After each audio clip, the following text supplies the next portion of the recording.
네, 안녕하십니까. 신기수입니다.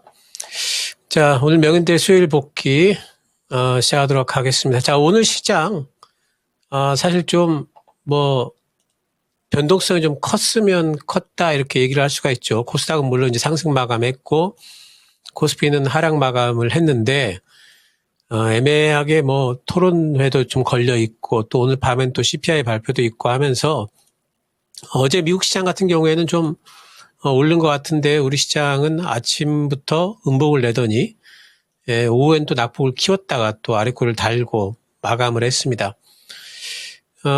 어쨌든 우리 시장은 지금 추석 연휴도 있고 또 이번 주에는 CPI, PPI, 토론회 또 내일은 또 이제 선물 옵션 동시만기일이기도 하고요. 이런 여러 가지 것들이 걸려 있으면서 이번 주는 어차피 이제 약세권일 거다라고 다들 이제 전망들을 하셨을 거예요. 그래서 이번 주는 이렇게 지나간다 이제 싶은데 이제 문제는 앞으로는 어떻게 될 거냐 이제 이거를 이제 봐야 되겠죠. 오늘은 일단 전체적으로는 이제 아침부터 미국 대선 토론회에 상당히 관심들이 많지 않았습니까? 저도 이제 10시부터 시작되는 토론회를 끝까지 다 봤는데 이제 뉴스에서는 트럼프 측에서는 자기들이 이겼다라고 그러고 잘했다라고 그러고 해리스 측에서는 또 자기들이 잘했다라고 하는데 이제 제 개인적으로는 이제 전체적으로는 약간 해리스가 공세 쪽에 있지 않았나 그리고 트럼프가 방어하는 입장이 있지 않았나 이런 좀 생각이 들고 그러면서 이제 토론회가 끝나면서 결국에 이제 해리스 트레이딩이 시작이 됐죠. 그러면서 2차 전지도 이제 어제 이제 테슬라 올랐으니까 아침부터 오르긴 했지만 2차 파동을 또 가져가기도 했고 신재생이라든가 여러 부분에서 우리가 해리스 트레이딩이라고 부를 만한 이제 그런 현상들이 발생을 한 하루였죠. 그래서 이제 코스닥이 좋았던 것 같아요. 이제 주로 이제 해리스 트레이딩이라고 불리는 여러 가지 섹터들이 코스닥 쪽에 많이 있기 때문에 아무래도 코스닥이 오늘 코스피보다는 좀 좋지 않았나 싶은데, 근데 코스닥도 어차피 5일선을 회복을 못했습니다. 이제 종가상으로는. 그리고 코스피 같은 경우도 5일선하고 멀어져 있죠. 미국을 보면은 나스닥 같은 경우에는 어제 5일선 회복이 됐거든요. 또 S&P 500 같은 경우에도 S&P 500도 5일선 회복이 이제 됐는데 미국 주가 지수는 이렇게 낙폭이 과대하더라도 금방 또 5일선 회복을 하고 이래요. 근데 우리 시장 같은 경우에는 상당히 이제 좀 지지부진하죠. 예, 미국이 잘 가도 우리는 잘 못 가고 중간 정도 가고 미국이 별로다 싶으면 우리는 굉장히 많이 빠지고 이제 미국이 기침만 해도 우리는 감기 걸린다 이런 얘기가 있는데 그런 것들이 올해 계속해서 재현이 좀 되고 있는 것 같아요. 자, 일단 오늘 밤에 또 CPI 발표가 있습니다. 그래서 이제 거기에 대한 이제 경계감들도 있는데 CPI도 지금 2.6 정도 전년 대비해 가지고 지난달에 2.9 나왔거든요. 2.9 나왔었는데 지금 2.6 정도를 지금 예상을 하고 있으니까 사실 기대치가 좀 너무 낮아진 거 아닌가? 그러니까 이게 너무 낮아졌다라고 제가 표현 드리는 거는 이거 못 맞추면 어떡하지 하는 이제 이런 이제 불안감도 좀 있는 거죠. 2.6보다 못 맞추고 한 2.8 정도 나오게 된다면은 그러면 올해 금리 인하를 우리는 지금 이제 시장에서 기대는 이번에 한번 하고 B컷을 하든 스몰컷을 하든 그다음에 한번 또 할 걸로 올해 기대를 하고 있는데 안 하는 거 아닌가? 이런 이제 또 걱정이 들 수가 있고 또 이 밑으로 내려가서 2.4 이 정도 나와 버리면은 아이고 이것도 경기 침체 아닌가? 이렇게 이제 나올 수도 있고 그리고 이런 것들이 지금은 상당히 좀 재기가 힘들어요. 불과 한 달 전만 하더라도 CPI는 무조건 빠져야 된다. 빠지면 빠질수록 시장에는 좋다 했는데 지금은 CPI가 빠지면 빠지는데 도대체 얼마나 빠져야지 시장에 좋은 건지 많이 빠져도 경기 불안 조금 빠지면은 금리 인하가 조금밖에 안 될 텐데 이런 것들 그러니까 지금은 시장이 상당히 그런 것들을 이제 가늠하기가 힘든 시장이 됐는데 지금은 이제 시장이 올라가는 거는 지금 상황에서 보면은 아무래도 금리 인하 기대가 있어야 올라가고요. 지금 시장은 확실히 금리 인하 기대가 없으면 반등이 안 나오죠. 이게 이제 시장을 올리는 동기가 되고요. 동력이 되는 거고요. 시장을 밑으로 밀어내리는 이제 그런 그 동력이라고 하면은 경기 침체 불안이죠. 경기 침체 불안인데, 뭐 요즘에 지난번에 이제 한번 엄청나게 급락이 있은 이후로 또 요번에도 또 경기 침체 얘기가 나오지 않았습니까? 제가 이제 여기서, 지난주 화요일이었죠. 지난주 화요일 날 이제 공개 방송을 했는데 그날 무슨 말씀 드렸냐면은 중국 쪽에서 큰일이 있었다. 근데 우리나라 뉴스에 부각이 안 됐다라고 말씀을 드렸죠.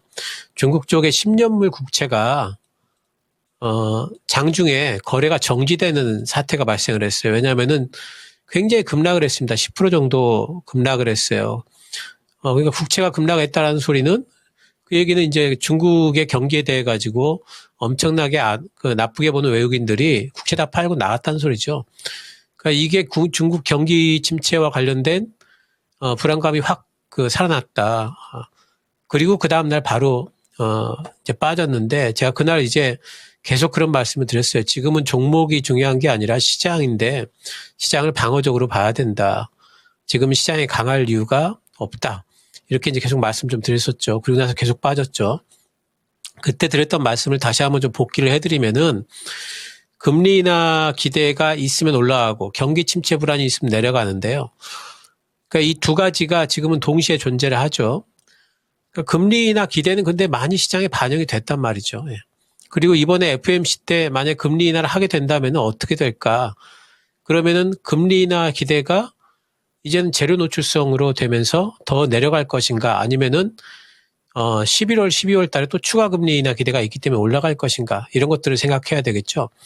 또 만약에 금리를 스몰 컷 해야 되냐 아니면 빅컷 해야 되냐. 우리가 베이비 컷 빅컷 이렇게 표현하더라고요.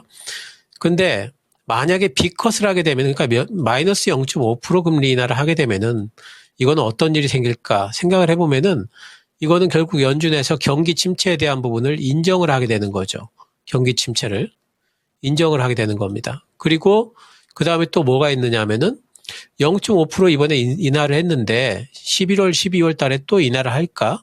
거기에 대해서 연준이 좀 조심스러워지지 않을까? 그러니까 추가 금리 인하에 대한 기대가 떨어지죠.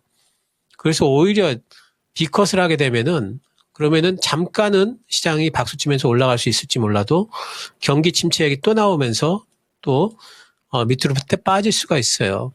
제 생각에는 이번에 시장이 반등이 나오려면은 이번에는 0.25% 하는 게 딱 적당하다 이렇게 생각을 하고 있습니다. 0.25%를 하게 되면은 연준 입장에서는 이것은 경기 침체가 아니라 그냥 금리 너무 많이 올라왔고 경기가 이제는 고점은 찍은 것 같으니까 어느 정도 좀 방어적 차원에서 0.25 정도 한다라고 얘기를 할 수가 있고요. 이거는 경기 침체에 대해서 인정하는 건 아니죠. 추가적으로 11월 달, 12월 달에 추가 금리 인하에 대한 기대가 또 살아있을 수가 있겠죠. 그래서 이런 경우에는 오히려 0.25밖에 안 했어 하고 당일날은 좀 흔들릴 수 있더라도 바로 그 다음부터 또 반등이 나올 수 있는 그런 정도라고 저는 생각을 하고 있어요. 그래서 요번에 시장에 도움이 되려면은 오히려 0.25%의 금리 인하가 시장 반등이 나오는데 더 도움이 되지 않을까 이렇게 생각을 하고 있고 또 예상도 뭐 지금 뭐 시장에서 다 예상하기로 B컷 예상은 안 하고 있죠. 베이비컷 정도 0.25% 이제 예상을 하고 있죠. 하지만 시장 반등이 나온다고 해서 그러면은 다시 또 뭐 신고가를 내면서 올라갈 수 있느냐 지수가 이제 그렇게는 못 하겠죠. 왜? 이제는 경기 침체 부분에 대한 것들이 이미 많이 부각이 되고 있기 때문에 시장은 이제 올라가면은 지수가 올라가면은 경기 침체 얘기 나오면서 또 뺄 거고요. 매도가 나올 거고요. 지수가 빠지게 되면은 그러면 금리 인하 기대 나오면서 또 매수가 또 들어오겠죠. 그래서 이런 이제 변동성이 굉장히 큰 이런 장세들이 앞으로 한동안 지속이 되지 않을까 뭐 이런 이제 생각을 좀 하고 있고요. 예전에 이제 금리 인하 시기에 과연 시장이 어땠을까를 알 수 있는 그림을 좀 가져와 봤는데요. 이건데요. 요 파란 색깔이 미국 기준금리입니다. 요게. 그리고 이제 요게 이제 US 500인데 요게 S&P 500이에요. 근데 보시면은 금리를 인하하던 시기가 요때하고 그리고 요때하고 요때입니다. 자, 2000년도에서 2002년도 사이에, 요때는 이제, 닷컴 버블 이제 꺼지면서 또 9.11 테러 있으면서, 시장이 이제 경기 안 좋아질까 봐서 연준이 금리를 인하를 하던 시기죠. 그럼 금리를 인하하는 요 시기, 금리가 빠지는 시기에 보면은 주가도 S&P 500도 같이 빠집니다. 같이 빠지고 금리 인하가 마무리되니까 그때 반등이 나오죠. 그때 반등이 나오기 시작했고요. 또 2008년도는 이때는 이제 서브프라임 모기지론 그때 금융위기 때 아닙니까? 그때 금리를 인하를 했죠. 그러니까 그때 이때는 물론 이제 뭐 당연히 이제 지수는 빠지겠죠. 금융위기니까. 그러면서 이제 금리가 인하가 됐고요. 금리 인하가 마무리되는 시점에서부터 보면은 반등이 언제부터 나오냐가 중요하죠. 그때부터 반등이 나옵니다. 자, 이때는 이제 코로나 때죠. 코로나 때 금리 인하가 되기 시작하니까 그때도 물론 이제 그 지수는 물론 빠지겠죠. 당연히 빠질 거고. 그 전부터 이제 금리 인하가 시작이 되긴 했어요. 이때는.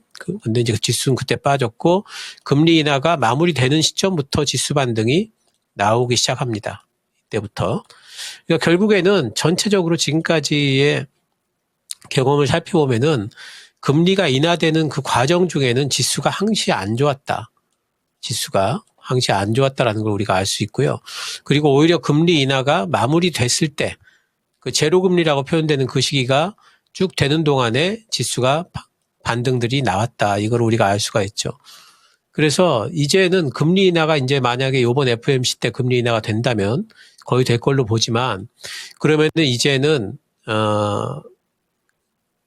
좀 중기적으로 본다면은 시장은 이제 빠지기 시작할 거다. 이제 이거 미국 나스닥인데 이렇게 다 많이 올라왔죠. 여기가 이제 코로나 때 고점인데요. 이 고점을 뚫고 요만큼 또 올라갔죠. 그래서 이제는 내려올 일만 남았다. 단지 이제 그게 뭐 내일 당장 금리 인하 한다고 해서 바로 그럼 당장 빠지느냐. 그렇지는 않을 거예요. 그렇지는 않고 한동안 이제 옆으로 변동성을 주는, 그러니까 올라가면은 금리, 그 경기 침체 불안감 얘기하면서 또 밑으로 빼고, 또 밑으로 빠지면은 금리 인하 기대 얘기하면서 또 올리고 하는 요런 장세가 한동안 한 3개월에서 6개월 정도 저는 예상을 합니다. 한동안 계속되다가 그러다가 어떤 순간에 이제 내년 되면 내년에 지금 경기 침체 아니라고들 자꾸들 얘기를 하는데요. 지금 당장에는 경기 침체가 분명히 아니죠. 지금은 경기 침체가 뭐 경기가 그렇게 한 번에 하루아침에 무너지는 게 아니지 않습니까? 아니죠. 당연히 아니에요. 지금은. 근데 문제는 뭐냐면 내년도 아닐 건가? 그러면 경기 침체는 당연히 오게 돼 있어요. 경기 사이클이라는 것은 금리 사이클하고 똑같이 꼭 오게 돼 있습니다. 경기라는 것도 항시 굉장히 호황세가 오고요. 불장이 오는 거고요. 그리고 나서 꼭 경기 침체가 오게 돼 있습니다. 이것도. 그래서 내년도에는 경기 침체가 온다 봐야 돼요. 그래서 그때 경기 침체와 관련된 지금부터 이제 벌써 아래 공포 이제 얘기를 하지만은 경기 침체와 관련된 실제적인 어떤 지표 같은 것들이 상당히 이제 많이 부각이 되고 하면서 갑작스럽게 시장이 이제 하락하는 때가 분명히 오게 돼 있습니다. 그래서 이렇게 하락하는 시기, 이렇게 올라갔으면은 이렇게 조정을 받아야 되거든요. 그래서 나스닥이나 S&P 500도 이렇게 20% 이상 조정받는 그런 시기는 분명히 오게 돼 있어요. 안 올 수가 없어요. 분명히 옵니다. 단지 그게 당장에 안 올 뿐이죠. 그러면 그 전까지는 어떻게 될 것이냐. 계속 올라가다가 갑자기 꺾이는 게 아니지 않습니까? 그래서 그 전까지는 왔다 갔다 좀 변동성을 주는 장세가 될 걸로 봐야 되고 그 얘기는 뭐냐면은 우리가 이제는 시장 대응을 안 하고 종목만 쳐다보고 계속 매매를 할 수는 없는 그런 이제 시기다. 그리고 뭔가 좀 변동성이 커지기 때문에 매매가 그렇게 쉽지는 않을 거다. 상반기만 하더라도 계속 올라왔지 않습니까? 올해 상반기만 하더라도 뭐 AI 테마 타면서 계속 올라왔고 우리 시장도 좋았죠. 하지만 이제 그런 시절은 다 갔다 이렇게 봐야 됩니다. 단지 이번 FOMC 이후에는 베이비컷 단행이 아마 될 걸로 보고 있고요. 그리고 나서는 반등이 또 나올 걸로 보고 있습니다. 왜냐하면은 이제 그 11월, 12월 달에 시장은 이제 많이 빠져 있고 11월, 12월 달에 추가 금리 인하에 대한 기대 같은 것들은 살아있기 때문에 또 반등은 또 나올 걸로 보고 있기 때문에 지금 많이 빠졌다고 해서 너무 걱정은 할 필요는 없는데 단지 오늘 밤에 CPI, PPI 때문에 저는 나스닥이 아직까지 여기가 완전히 바닥이냐, 여기서 브레이크가 완전히 걸렸냐 이렇게 가느냐에 대해 가지고는 오늘 밤에 결판이 좀 날 것 같아요. 오늘 잘못하면 여기 이렇게 빠지게 되면은요.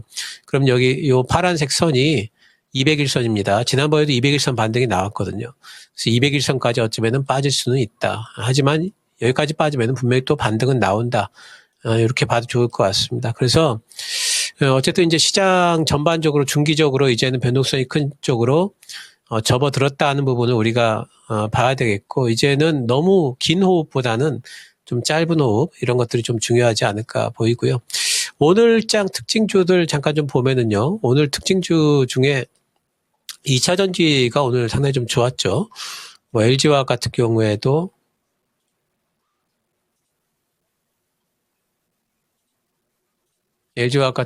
이제 올랐고요. 삼성 SDI가 많이 올랐어요. 9%나 올랐습니다.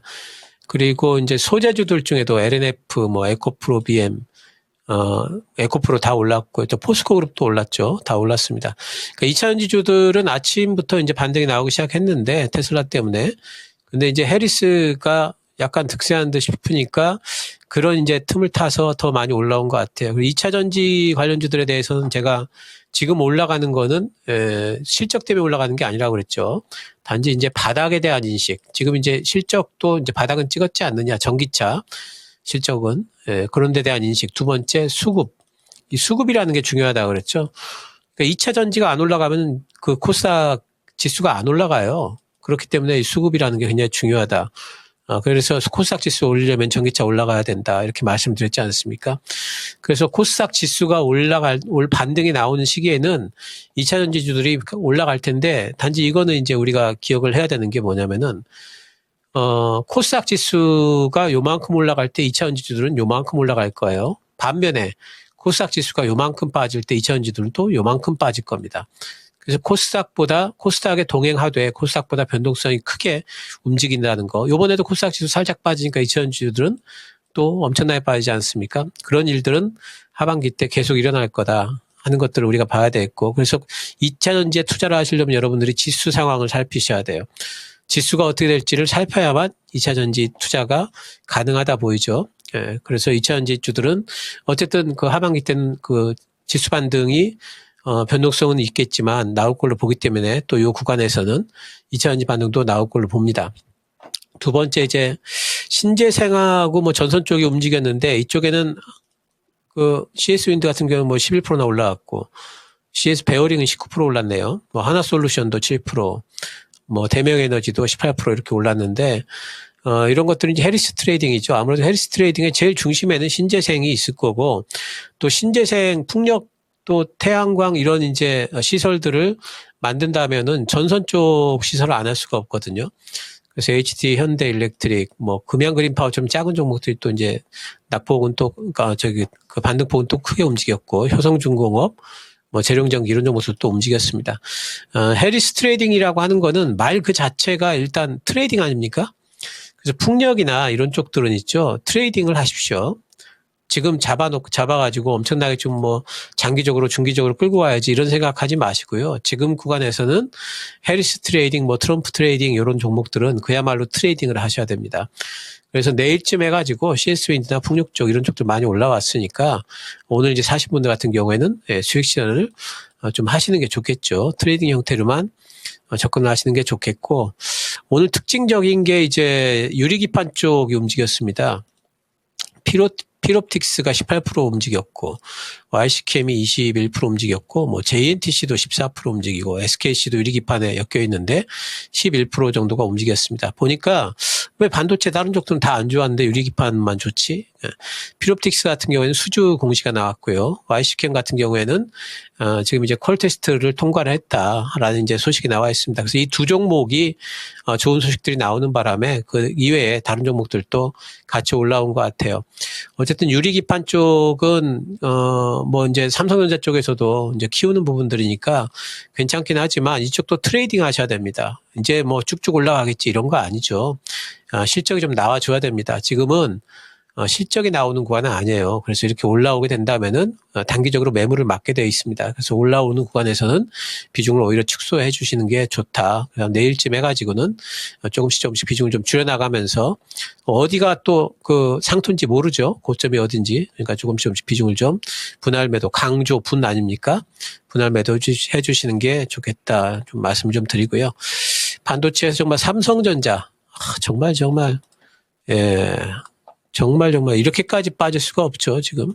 올해 지금 연저점 아닙니까? 지금 도대체 삼성전자에 무슨 일이 있다고 이렇게 연저점을 써야 되나 싶을 정도로 많이 빠져 있습니다. 삼성전자는요, 지금은 정말 낙폭 과대도 이런 낙폭 과대가 없고요.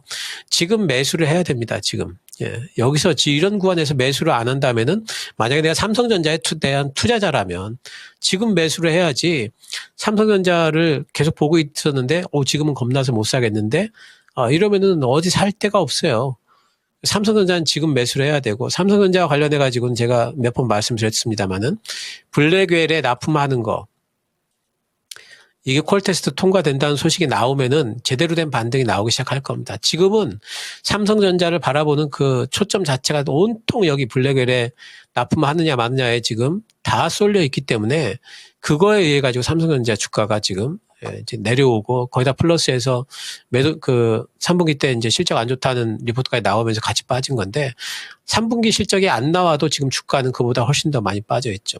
블랙웰 통과가 되면은 이제는 삼성전자를 바라보는 시선이 블랙웰은 이제 잊혀지죠. 예, 그리고 다른 걸 보게 될 겁니다. 삼성전자 실적은 3분기 때 안 좋다고 그래도 2분기보다 훨씬 좋고 작년보다 올라갑니다. 내년까지도 삼성전자 주가는 그 실적은 계속 올라갑니다. 엔비디아는 실적 성장의 피크가 나왔을지 모르지만은 삼성전자는 아직 안 나왔어요. 나오려면은 내년 상반기 넘어가야 됩니다. 그래서 삼성전자는 분명히 이 부분이 이제 거의 저점일 거고요. 추석 때 이후로 반등이 나오기 시작하면은 어쩌면은 좀 빠르게 반등이 나올 수도 있다. 그게 왜? 블랙웰 콜 테스트 통과 소식이 제 생각에는 이번 달 안으로 나올 수 있지 않을까 생각이 되기 때문에 삼성전자는 이렇게까지 빠졌을 적에는 지금 이 61선하고 이격을 보십시오. 여기하고 이렇게 벌어진 적이 없어요. 61선하고 이격이 이렇게나 벌어졌는데 지금은 굉장한 낙폭 과대구간이다를 보셔야 됩니다. 또 엔터주들이 오늘 또 움직였는데 엔터주들은 몇 번 말씀을 드렸죠. 지금은 이제 뭐 저점은 맞다. 하지만 당장 반등은 안 나온다. 하지만 12월 달 크리스마스 시즌을 바라보고 지금 뭐 선취매하는 거 계속 가능한 구간이다. 뭐 하이브가 저는 이제 탑픽이다 이렇게 말씀을 드렸죠. 뭐 JYP 엔터나 SM 다 저점 깨고 내려갔는데 요번에 보면은 하이브는 저점이 안 깨지고 반등이 나오고 있죠. 그래서 하이브 같은 종목들은 12월 달 크리스마스 시즌을 보면서 매수할 만합니다. 바이오가 오늘은 그렇게 뭐 썩 좋지는 않았던 것 같아요. 근데 이제 바이오 쪽은 요즘에 이제 여러분들이 아셔야 될 게 뭐냐면은 뭐 휴젤도 빠지고 리가캠도 빠지고 했는데 2차 전지가 좋으면은 바이오가 안 움직입니다. 예, 그리고 바이오가 움직이면 2차 전지가 오히려 또 안 움직여요. 서로 경합을 벌입니다. 왜냐하면은 코스닥에 지금 자금이 한정돼 있기 때문에 양쪽을 다 살 수가 없어요. 한쪽을 살려면 한쪽을 버려야 되기 때문에 그 얘기는 뭐냐면 순환매가 돌 거라는 거예요. 이제 바이오가 올랐다가 또 뭐 내일은 또 뭐 2차 전지 쉬고 내일은 이제 오늘은 바이오가 좀 쉬었지만은 내일은 또 바이오가 오르고 뭐 이런 식의 순환매들이 계속 돌 거기 때문에 바이오는 계속해서 제가 반바지 말씀드렸죠. 하반기 때 순환매 중심 계속해가지고 뭐 오늘 하루 빠졌다고 해서 바이오 이제 그만됐나요? 또 빠지나요? 이렇게 생각하실 필요가 없다. 이렇게 이제 말씀 좀 드리도록 하겠습니다. 자, FMC가 이제 우리 추석에 동안에 이제 FMC가 열리고요. 그리고 추석 연휴 마지막 날이 이제 FMC 성명서 발표가 되는 날이죠. 그 이후에는 이제 금리 인하에 대한 0.25% 한다면은 0.25% 금리 인하를 할 걸로 보는데 이렇게 한다면은 이제 그러면 이제 11월 달, 12월 달에 금리 인하를 할까 안 할까 이제 이런 얘기들이 이제 돌 거예요. 그리고 이제 만약에 이제 파월이 여기에 대한 힌트를 준다면은 추가 금리 인하도 뭐 염두에 두고 있다라는 얘기가 된다면은 시장은 급반등이 나오겠지만 근데 파월 입장에서 그런 얘기하기 쉽지 않죠. 파월은 아마 아무 소리 안 할 거예요. 추가 금리 인하에 대해서는. 그러면 시장은 여기에 대해 가지고 불안하기 때문에 조금 흔들릴 수 있어요. 그리고 B컷을 기대했는데 0.25밖에 안 했냐 그러면 흔들릴 수 있어요. 하지만 하루 이틀 못 가가지고 시장 내에서 자체적으로 이런 얘기들이 나올 겁니다. 11월, 12월 달에 금리 인하에 대한 기대감들이 있다 이러면서 반등이 나올 수가 있을 겁니다. 그래서 바로 반등이 나오든 살짝 흔들렸다 반등이 나오든 이제 FOMC 이후에는 반등이 좀 나올 걸로 이제 그 예상을 좀 하고 있고요. 이렇게 되면 뭐 금리 인하 수혜주들 지금은 이제 좀 챙겨놔야 됩니다. 관심 종목들을 보셔야 되고 금리 인하 수혜주들은 돈 필요한데요. 뭔가 대출 싸게 받으면 좋은 데들, 그런 데들이, 금리 인하 수혜주들이죠. 바이오 쪽 대표적이죠. 그리고 2차 전지, 마찬가지고, 버텨야 되는 구간이니까, 그 로봇 같은 데도 지금, 그 버텨야 되는 구간이죠. 수익이 안 나는 구간. 이런 데들이 다 그 금리 인하 그 수혜주들이 될 거고요. 또 네이버 같은 데들, 네카오라고 그랬는데 카카오는 빼도록 하겠습니다. 이런 데들이 또 이제 금리 인하 수혜주들이 될 겁니다. 건설 같은 데도 우리나라 금리 인하 따라서 할 테니까 이런 데들도 수혜주들로 부각이 될 수가 있겠죠. 플러스에서 금리 인하는 꼭 경기 경기 둔화를 동반하기 때문에 경기 방어주들, 금융주들, 요즘에 금융주들 이제 많이 올라왔었는데 한 번에 죽지 않습니다. 많이 올라왔기 때문에 뭐 더 많이 축축하지는 못하더라도 계속해서 연말까지는 괜찮을 거고요. 또 통신주 요즘에 잘 가죠. 이미 통신주들 또 엔터주들도 돈 없으면은요 사람들 다 집에서 TV 보면서 가수들한테 소비합니다. 그렇기 때문에 이런 것들도 경기 방어주로 볼 수가 있겠죠. 그래서 이런 것들이 이제는 관심 종목 안에 좀 있어야 되지 않을까 뭐 생각을 좀 합니다. 자, 시장이 이제 많이 좀 어지럽고 한데, 어쨌든 우리 연휴 때까지, 이번 주는 좀 방어적인 포트를 좀 가져가시고요. 연휴 이후에 보면서 또 적극적으로 매수할 수 있는 기회가 오지 않을까 생각을 합니다. 자, 오늘 명인들의 복귀 여기까지 하도록 하겠습니다. 신기수였습니다. 감사합니다.